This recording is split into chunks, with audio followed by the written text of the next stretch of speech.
Le Sindh, une province engloutie. Des centaines de villes et de villages sont submergés et les inondations continuent de s'étendre. Chaque jour, ce sauveteur va porter secours aux habitants qui sont pris au piège. Sous cette eau, l'autoroute de l'Indus dans le district de Dadou, en partie inondée.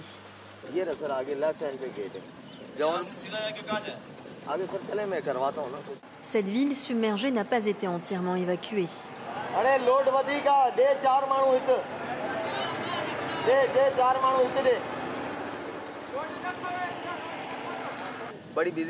C'était un marché très fréquenté sur la route principale. Les voitures passaient par ici pour aller à l'intérieur du Sindh. Cela fait 5 jours que nous secourons des gens d'ici, que nous les emmenons dans des endroits sûrs. L'eau, au lieu de diminuer, monte de plus en plus chaque jour. Le bateau des sauveteurs se remplit en quelques minutes.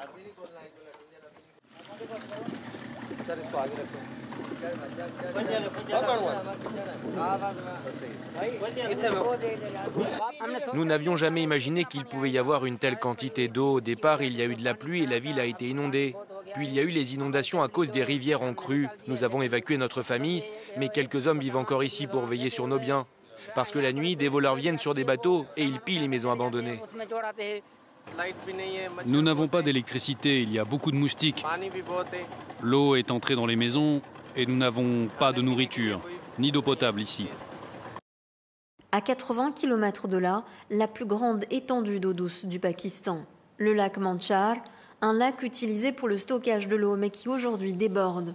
Ces vannes sont soumises à une forte pression, des milliers d'habitations sont menacées. Quand nous voyons le niveau de l'eau et l'état des vannes, notre cœur s'arrête de battre.